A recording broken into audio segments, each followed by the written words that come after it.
नमस्कार दोस्तों, आपका स्वागत है SRGS हब में। आज फिर से क्वेश्चन और आंसर साथ में कंसेप्ट लेकर आ गए हैं भारतीय राज्य व्यवस्था का, जो बार बार सारे एग्जाम में पूछे जा रहे हैं। उन्हीं सवालों को लेकर आए हैं। तो मेरे वीडियो को देखने से पहले आप इस वीडियो को लाइक एंड कमेंट करें, साथ में सब्सक्राइब और बेल आइकन दबा दें ताकि मैं जब भी ऑनलाइन आऊँ तो आपके पास नोटिफिकेशन पहुँच जाए। तो चलिए दोस्तों, क्वेश्चन देखते हैं। फर्स्ट क्वेश्चन क्या है? फर्स्ट क्वेश्चन है, भारतीय संविधान का गठन किया गया था। भारतीय संविधान का गठन कैसे किया गया था? कैबिनेट मिशन आया, इसकी सिफारिश पर 1946 में भारतीय संविधान का गठन किया गया था। संविधान सभा का निर्माण करने वाला पहला देश अमेरिका, जो 1787 में अपना संविधान बनाया हुआ था। विश्व में सबसे पहले संविधान बनाने वाला देश कौन है? तो वो अमेरिका है। कब बनाया? 1787 में। आगे देखते हैं, कैबिनेट मिशन भारत आया। कैबिनेट मिशन भारत आया 24 मार्च 1946 को। पैथिक लॉरेंस उस समय के अध्यक्ष थे। इन्हीं के नेतृत्व में कैबिनेट मिशन भारत आया। कब आया था? 24 मार्च 1946 को। कैबिनेट मिशन के 3 सदस्य थे। कि कैबिनेट मिशन के कितने सदस्य थे? 3, जो इस प्रकार है: स्टेफोर्ड क्रिप्स, पैथिक लॉरेंस एवं एवी अलेक्जेंडर। कैबिनेट मिशन का भारत आने का मुख्य उद्देश्य था। कैबिनेट मिशन का भारत आने का मुख्य उद्देश्य था, क्या था? संविधान सभा का निर्माण करना एवं अंतरिम सरकार का गठन करना। कैबिनेट मिशन भारत आया उद्देश्य लेकर, क्या उद्देश्य लेकर आया? कि संविधान सभा का निर्माण करना है और अंतरिम सरकार का भी गठन किया जाना है। आगे देखते हैं, कैबिनेट मिशन के तहत संविधान सभा में कुल सीटें निश्चित की गई थी 389। संविधान सभा में कुल कितने सीटें निश्चित की गई थी? 389। आगे क्वेश्चन देखते हैं, संविधान सभा में महिलाओं की संख्या कितनी थी? जब संविधान बना तो संविधान सभा में महिलाओं की संख्या कितनी हुआ करती थी? 15। संविधान सभा में सीटें आवंटित की गई थी। संविधान सभा में सीटें किस तरह आवंटित की गई थी? प्रति 10 लाख पर एक प्रतिनिधि के रूप में। 1 लाख पर 10, यानी 10 लाख पर कितने प्रतिनिधि होना चाहिए? एक प्रतिनिधि होना चाहिए। जब संविधान बना उस समय आवंटित की गई थी। संविधान सभा में SC एवं ST सदस्यों की संख्या थी 26-33, यानी SC के 26, ST के 33 सदस्य थे जब संविधान सभा बना उस समय की बात है। आगे देखते हैं, संविधान सभा में किस रियासत के प्रतिनिधियों ने भाग नहीं लिया? संविधान सभा जब बना तो किस रियासतों के प्रतिनिधि ने भाग नहीं लिया था? हैदराबाद के। देश के विभाजन के बाद संविधान सभा में क्या हुआ था? तो इसके लिए आगे की पेज देखते हैं। देश के विभाजन के बाद संविधान सभा में सदस्य रह गए थे। क्या कितने रह गए थे जब देश का विभाजन हुआ था? 299 रह गए थे। स्वतंत्रता पश्चात देश में रियासतें थी, कितनी थी? 562, यानी 562 रियासतें थी।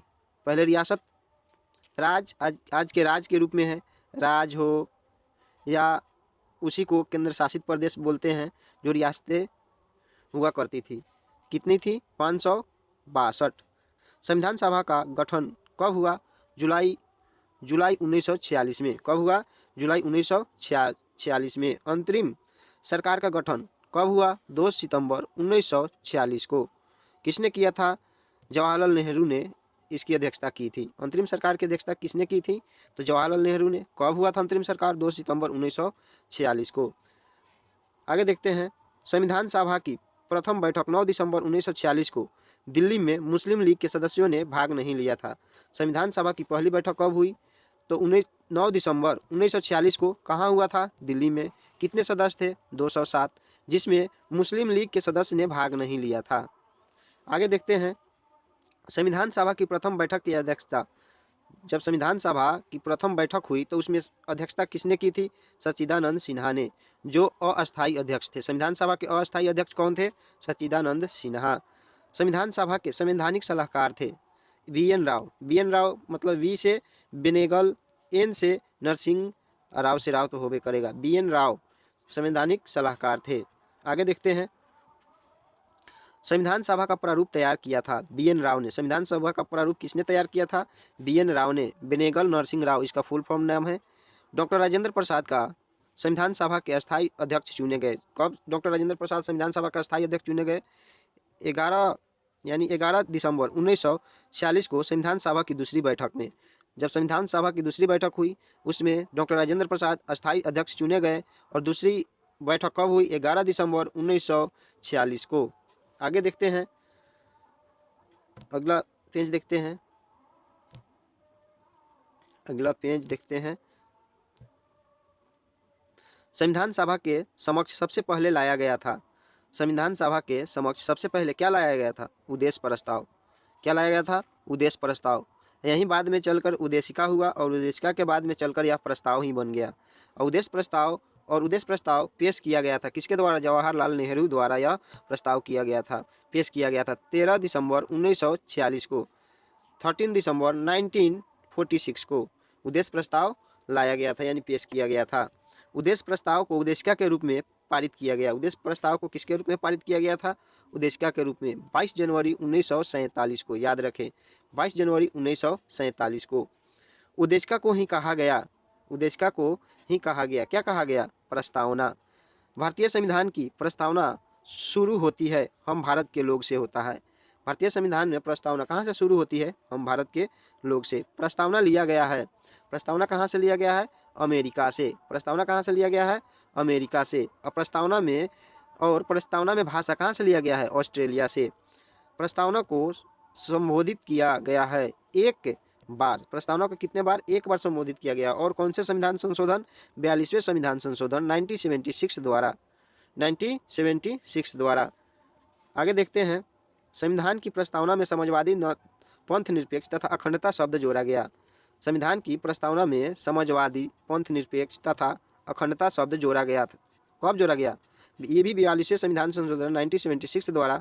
इस समय किसका समय था? इंदिरा गांधी का। इंदिरा गांधी का इस समय टाइम था। आगे देखते हैं, भारतीय संविधान की आत्मा है, भारतीय संविधान की आत्मा है। किसको कहा जाता है?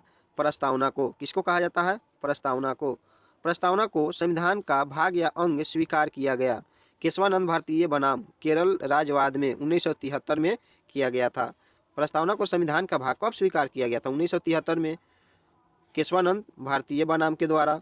B.R. अम्बेडकर ने भारतीय संविधान की आत्मा कहा अनुच्छेद 32 को। अनुच्छेद 32 में संवैधानिक उपचार का उल्लेख है। क्या है? संवैधानिक उपचार का उल्लेख है, यानी संवैधानिक उपचारों के अधिकार। पाकिस्तान के लिए पृथक संविधान सभा गठित की गई। पाकिस्तान के लिए पृथक संविधान गठित की गई। कब की गई थी? 26 जुलाई 1947 को। 26 जुलाई 1947 को। 26 जुलाई 1947 को पाकिस्तान के लिए अलग संविधान बनाया गया था। भारत के संविधान को तैयार करने के लिए गठित समिति की कुल संख्या कितनी थी? 13 थी। 13 कितनी थी? 13 समिति कुल थी। आगे देखते हैं, प्रारूप समिति जो 29 अगस्त 1947 को गठित की गई, इसके अध्यक्ष कौन थे? डॉक्टर भीमराव अंबेडकर। प्रारूप समिति के अध्यक्ष कौन थे? डॉक्टर भीमराव अंबेडकर। प्रारूप समिति में सदस्यों की कुल कितनी संख्या थी? 7 यानी 7 थी। प्रारूप समिति में सदस्यों की कुल संख्या 7 थी। संविधान सभा के प्रारूप पर बहस हुए, कितने दिन बहस हुए? तो संविधान सभा में 114 दिन बहस हुए थे, 114 डेज। संविधान सभा में डॉक्टर भीमराव अंबेडकर का पहली बार निर्वाचन हुआ। संविधान सभा में डॉक्टर भीमराव अंबेडकर का पहली बार निर्वाचन हुआ। कहाँ से? पहली बार पूर्वी बंगाल से हुआ। दूसरी बात, विभाजन के बाद पाकिस्तान और इंडिया का विभाजन हुआ, उसके बाद बम्बई प्रेसिडेंसी के पुणे से हुआ था। बम्बई प्रेसिडेंसी के पुणे से दूसरे बार वो निर्वाचन में भाग लिए थे। कौन? डॉक्टर भीमराव अंबेडकर। तो दोस्तों, इसी तरह महत्वपूर्ण क्वेश्चन को देखने के लिए आप मेरे वीडियो से बने रहें ताकि आपको एक भी वीडियो डिसमैच ना हो। आगे की क्वेश्चन देखते हैं। झंडा समिति, संचालन समिति तथा नियम समिति के अध्यक्ष थे। झंडा समिति, संचालन समिति तथा नियम समिति के अध्यक्ष थे डॉक्टर राजेंद्र प्रसाद। संघ संविधान समिति के अध्यक्ष थे। संघ संविधान समिति के अध्यक्ष कौन थे? पंडित जवाहरलाल नेहरू। कुल उस समय सदस्य थे 15। कुल कितने मेंबर थे? 15। संविधान सभा द्वारा राष्ट्रध्वज तिरंगा को कब अपनाया गया था? 22 जुलाई 1947 को। कब अपनाया गया था? 22 जुलाई 1947 को। झंडा दिवस मनाया जाता है 22 जुलाई को। झंडा दिवस कब मनाया जाता है? 22 जुलाई को मनाया जाता है। 22 जुलाई को जब झंडा को अपनाया गया 1947 में, तब 22 जुलाई को ही झंडा दिवस मनाया जाएगा। भारतीय संविधान के निर्माण में लगा समय है 2 वर्ष 11 महीने तथा 18 दिन। संविधान सभा के कुल कितने अधिवेशन हुए? 11 अधिवेशन हुए कुल, जिसमें कुल दिन कितने लग गए? 165 दिन, यानी 165 डेज। संविधान सभा द्वारा भारतीय संविधान के अपनाया या अंगीकृत या अधिनियमित किया गया। संविधान सभा द्वारा भारतीय संविधान को अपनाया गया। कब अपनाया गया? 26 नवंबर 1949 को। इसीलिए 26 नवंबर को संविधान दिवस मनाया जाता है। संविधान दिवस कब मनाया जाता है? वहीं दे दिया है, 26 नवंबर को मनाया जाता है। संविधान सभा की अंतिम बैठक हुई थी 24 जनवरी 1950 को। अंतिम बैठक कब हुई थी? 24 जनवरी 1950 को। याद रखें, बहुत ही महत्वपूर्ण क्वेश्चन है। आगे देखते हैं। संविधान सभा द्वारा राष्ट्रगान के रूप में जन गण मन को स्वीकार किया गया। कब स्वीकार किया गया? तो 24 जनवरी 1950 को। 24 जनवरी 1950 को, और इसी दिन अंतिम बैठक हुई थी। संविधान सभा द्वारा राष्ट्रगीत के रूप में वंदे मातरम को स्वीकार किया गया 26 जनवरी 1950 को। राष्ट्रीय गीत वंदे मातरम को 2 दिन बाद यानी 26 जनवरी को अपनाया गया 1950 को। इससे 2 दिन पहले राष्ट्रगान यानी जन गण मन को अपनाया गया। और जन गण मन का लेखक कौन है? वंदे मातरम के लेखक कौन है? बतलाए। वंदे मातरम के रविंद्रनाथ टैगोर। और जन गण मन का किसने लिखा है? इसका लेखक कौन है, राइटर? तो बंकिम चंद्र चटर्जी है। याद रखिए, जो बार बार क्वेश्चन सभी एग्जामों में पूछे जा रहे हैं। इसी तरह मेरे वीडियो से बने रहे, आगे भी महत्वपूर्ण क्वेश्चन को देख ले। देखते हैं, संपूर्ण संविधान लागू हुआ। कब लागू हुआ? 26 जनवरी 1950 को हमारा संविधान बनकर तैयार हो गया और 26 जनवरी को मेरा संविधान लागू हो गया। संविधान का नामकरण भारत के संविधान के रूप में किया गया। अनुच्छेद 393 में संविधान का नामकरण, उसमें संविधान लिखा हुआ है। संविधान में क्या लिखा हुआ है? भारत के संविधान। कौन से अनुच्छेद में है? 393 यानी 393 में। भारतीय संविधान का जनक कहा जाता है डॉक्टर भीमराव अंबेडकर को। भारतीय संविधान के जनक किसको कहा जाता है? डॉक्टर भीमराव अंबेडकर को। भारतीय संविधान की प्रकृति क्या है? एकात्मक एवं संघात्मक। केवल यहाँ एक एकल नागरिकता मिलती है और संघात्मक है। राज्य और केंद्र शासित प्रदेश एक संघ में रहते हैं। देखते हैं, भारत एक धर्मनिरपेक्ष देश है। इसका तात्पर्य क्या है? सभी धर्मों का महत्व स्वीकार करना। यहाँ सभी धर्म के लोग रहते हैं, इसलिए भारत एक धर्मनिरपेक्ष राज्य है। आगे देखते हैं, भारत एक गणतंत्र है। भारत एक गणतंत्र है। अर्थ इसका क्या है? भारत में राष्ट्र का प्रधान है। भारत में किसका प्रधान है? राष्ट्र का। राष्ट्र का प्रधान कौन होता है? जो राष्ट्रपति होता है। इसका भी निर्वाचन होता है। भारत का संविधान है अंशतः कठोर और अंशतः लचीला। यानी अंशतः कठोर, संविधान में प्रस्तावना भी हो सकता है तो लचीला होगा। संविधान में जो प्रस्तावना हो चुका है उसे फिर से मिटाना मुश्किल हो जाता है, इसलिए कठोर है। दोनों है। भारतीय संविधान को अर्धसंघीय संविधान कहा केसी वियर ने। अर्धसंघीय संविधान किसने कहा? केसी वियर ने। मूल संविधान में अनुच्छेदों की या अनुसूचियों या भागों की संख्या कितनी थी? जो पहले संविधान बनकर तैयार हुआ उस समय अनुच्छेदों की संख्या 395 थी और अनुसूचियाँ 8 और भाग कितने थे? 22, जिसमें वर्तमान में अनुच्छेद है 495 से अधिक है। अभी अनुच्छेद कितने हैं? 495 से अधिक। पहले कितना हुआ करते थे? तो 395। वर्तमान में अनुसूचियों की संख्या 12 है, यानी 12 है। पहले कितना हुआ करता था? तो 8। वर्तमान में संविधान में कुल कितने भाग है? 25 है। पहले कितना? 22 हुआ करता था। राज्य की नामों की सूची एवं उनके राज्य क्षेत्रों का ब्यौरा किस अनुसूची में है? पहली अनुसूची में है। 8वीं अनुसूची संबंधित है भाषा से है। वर्तमान में 8वीं अनुसूची में कुल भाषाओं की संख्या कितनी है? 22। जो शुरू में कितनी थी? 14 भाषा थी। अभी कितनी है? 8वीं अनुसूची में 22 भाषा है, शुरू में 14 थी। सिंधी भाषा को 8वीं अनुसूची में जोड़ा गया। कौन से संविधान संशोधन द्वारा? 21वां संविधान संशोधन। कब हुआ था? 1967, 1967। मणिपुरी, कोंकणी एवं नेपाली भाषा को 8वीं अनुसूची में जोड़ा गया। मणिपुरी भी भाषा है, कोंकणी, नेपाली, इसको 8वीं अनुसूची में कब जोड़ा गया? 71वां संविधान संशोधन 1992 द्वारा जोड़ा गया। 8वीं अनुसूची में बोडो, मैथिली, डोगरी, संथाली भाषा को जोड़ा गया। बोडो, मैथिली, डोगरी और संथाली भाषा को जोड़ा गया 92वां संविधान संशोधन 2003 द्वारा, यानी 2003 के तहत जोड़ा गया था। आगे देखते हैं, वर्तमान में 8वीं अनुसूची में कुल भाषाओं की संख्या जो पहले मेंशन कर दिए हैं 22 है। शुरू में कितनी थी? 14 सिंधी भाषा को 8वीं अनुसूची में जोड़ा गया था 21वां संविधान संशोधन 1967 द्वारा। मणिपुरी, कोंकणी, नेपाली को 8वीं अनुसूची में जोड़ा गया 71वां संविधान संशोधन 1992 में। 8वीं अनुसूची में बोडो, मैथिली, डोगरी और संथाली भाषा को जोड़ा गया। केवल यही दिया है, क्या देख लेते हैं दोस्तों। तो देखते हैं आगे की क्वेश्चन। हिंदी को भारत की राजभाषा के रूप में स्वीकार किया गया। हिंदी को भारत का राजभाषा होना चाहिए। कब स्वीकार किया गया? 14 सितंबर 1949 को। कब स्वीकार किया गया? 14 सितंबर 1949 को। हिंदी दिवस कब मनाया जाता है? 14 सितंबर को। प्रथम राजभाषा आयोग का गठन कब किया गया था? 1955 में। कब किया गया था? 1955 में। राजभाषा आयोग के प्रथम अध्यक्ष थे बीजी खरे, यानी बाल गंगाधर खर्रे। राजभाषा आयोग के प्रथम अध्यक्ष कौन थे? बाल गंगाधर खरे या बीजी खरे, याद रखें। ये क्वेश्चन बार बार पूछे जा रहे हैं, आगे भी बने रहें, 2-3 मिनट और है।